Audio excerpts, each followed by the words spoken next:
अनुभव एकदम छान होता आणि खरंच म्हणजे आपली जी ही आपत्कालीन व्यवस्थेची जी यंत्रणा आहे ती एकदम सुसज्ज आहे.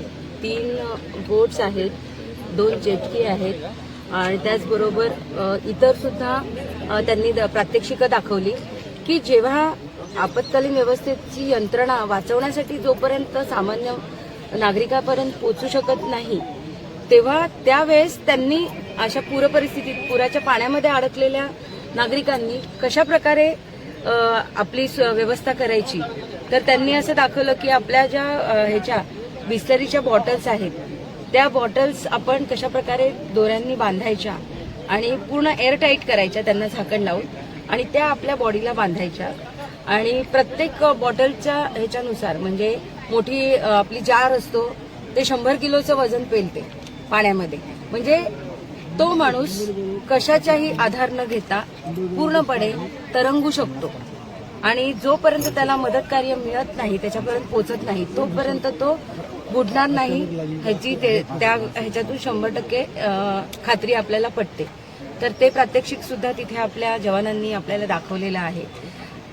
जर आपत्कालीन परिस्थिती निर्माण झाली, पूरपरिस्थिती निर्माण झाली तर कुळगाव बदलापूर नगर परिषदेची आपत्कालीन व्यवस्था यंत्रणा, अग्निशमन विभाग, त्यांचे जवान सर्वजण एकदम सज्ज आहे. ट्रेनिंग त्यांचं प्रॉपर झालेलं आहे. आज आम्ही पाण्यामध्ये जाऊन सुद्धा त्या बोट्स कशा वर्क करतात ते सुद्धा आम्हाला प्रात्यक्षिक तिथे दाखवलं गेलेलं आहे. म्हणजे एकदम उत्कृष्ट अशी त्यांचं प्रशिक्षण झालेलं आहे आणि आपली आपत्कालीन व्यवस्था आपत्कालीन परिस्थितीमध्ये तोंड देण्यासाठी सज्ज आहे. खरंच आम्ही जेव्हा इथे आलो तर त्यांनी जे आम्हाला प्रात्यक्षिक दाखवलं तर मेनली ते कुठलेही साहित्य सोबत घेऊन आले नव्हते. इकडे जे अवेलेबल आहे म्हणजे ऑन फील्ड जे काही बॉटल्स वगैरे अवेलेबल आहे ते यूज करून म्हणजे जेव्हा अशी काही परिस्थिती आली तर जे अवेलेबल रिसोर्सेस आहेत आपल्याकडे ते वापरून आपण आपला बचाव कसा करू शकतो हे त्यांनी अतिशय उत्कृष्टरित्या आम्हाला दर्शवलं. आणि त्यासोबतच आम्ही बोटमधून गेलो तर त्यांनी ती बोट पण कशी हँडल करायची म्हणजे आपल्या नगराध्यक्षा मॅडमनी स्वतः ते चालवले. त्यांनी तिथल्या तिथे आम्हाला डेमो दिले आणि आपण त्यावेळेस कुठली खबरदारी घ्यायला पाहिजे आणि काय काय करू शकतो या गोष्टी अतिशय सुंदररित्या त्यांनी आम्हाला तिथे प्रात्यक्षिक दाखवलं. तर खरंच आपल्या बदलापूरची किंवा आपली जी आपत्कालीन यंत्रणा आहेत ते अतिशय सुसज्ज आहेत. आपले फायर डिपार्टमेंटचे सूर्यवंशी सर आहेत, त्यांचे जे जवान आहेत हे सगळे या गोष्टींसाठी तयार आहेत, सुसज्ज आहेत. आणि शिवाय त्यांनी आपल्या बदलापूरकर जे आहेत किंवा जे स्वयंसेवक आहेत जे मदतीला येतात अशा वेळेस तर त्यांना ते ट्रेनिंग द्यायलाही तयार आहेत.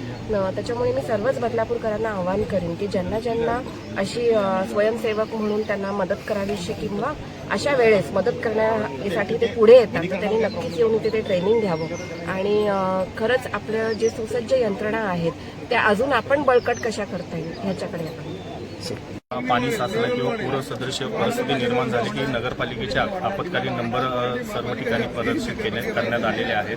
वेबसाईटलाही दिलेले आहेत. अग्निशमन विभागाचेही केंद्रामध्ये ते नंबर सादरीकरण केलेले आहे. कोणतीही परिस्थिती आली तुम्ही डायरेक्ट कॉन्टॅक्ट करू शकता अग्निशमन विभागाला. अग्निशमन विभाग त्या ठिकाणी विदिन सेकंद आम्ही पोहोचण्याची जबाबदारी घेत आहोत. यंत्र सामग्री कशी आहे, लाईफ जॅकेट्स किती आहेत आणि इतर सामग्री कशी आहे? साधारणतः आपल्याकडे 55 ते 60 लाईफ जॅकेट्स आहेत. त्याच पटीमध्ये आपल्याकडे जे रिंग बॉय आहेत, रोप आहे, स्टेशर आहे, विविध प्रकारचे साहित्य आहेत. त्याचं सादरीकरण आता यापूर्वी करण्यात आलं होतं. त्या अशा सगळ्या साहित्यांचा उपयोग करून आपण बदलापूर नगरपालिकेतील आपदाग्रस्त नागरिकांपर्यंत पोहोचण्याचा प्रयत्न करतो. सर, आपण जर बघितलं तर पालिकेच्या माध्यमातून किंवा तुमच्या माध्यमातून या ठिकाणी स्वयंसेवकांना देखील प्रशिक्षण देण्यात येत आहे. किती स्वयंसेवकाची अंदाजे तयारी आहे आणि कशा प्रकारे त्यांची ट्रेनिंग सुरू आहे? आज आम्ही सर्वांना आवाहन केलं होतं की बाबा आज तुम्ही सर्व स्वयंसेवक संस्थांनी आज इथे यावं. बऱ्याच स्वयंसेवक संस्थांनी इथे येण्याचं हे केलं होतं, प्रयोजन केलं होतं. पावसामुळे व्यत्यय आल्यामुळे काही स्वयंसेवी संस्थांपर्यंत ते मेसेज थोडंसं लेट गेल्यामुळे त्यांना थोडासा वेळ झाला. याबाबत आम्ही आज साधारणतः 8-10 दिवसानंतर परत एकदा प्रात्यक्षिक घेणार आहोत. त्यावेळी पुन्हा एकदा पाण्याची पातळी वाढली किंवा अजून पावसाचं प्रमाण वाढलं की सादरीकरण त्या स्वयंसेवी संस्थांसोबत आम्ही घेणार आहोत. आपत्कालीन परिस्थिती उद्भवली तर नागरिकांनी काय खबरदारी घेतली पाहिजे? नागरिकांनी पॅनिक न होता घरातील विविध वस्तू त्यांच्याकडे ज्या काय आहेत, जसं की रिकामी पाण्याच्या बॉटल्स आहेत, घरातील जी काही रिकामी भांडी आहेत त्या भांड्यांचा वापर करून भांडी ती उलटी केली की त्याच्या साधारणतः एक उदाहरण देतो की कळशी आहे, घरामध्ये जी कळशी आहे तिला जरी उलटी केली आणि तिला प्लॅस्टिकने बंद करून त्याला जर उलटं केलं तरी त्याच्यामध्ये हवा बंद राहू नये ना, त्याच्यावरती आपल्याला तरंगता येऊ शकतं. लहान मुलांना वगैरे आपल्याला त्याच्यावरती तग धरून ठेवता येऊ शकतं. साधारणतः अशा वेळेला पहिलं त्यांचं काम आहे, त्यांनी कोणत्याही आपदाग्रस्त स्वयंसेवी संस्था असतील किंवा अग्निशमन विभाग असेल त्यांना आमच्यापर्यंत मेसेज पोहोचणं. आमच्यापर्यंत मेसेज पोहोचला की आम्ही तिथपर्यंत जाण्याचा प्रयत्न करू शकतो. Okay, thank you.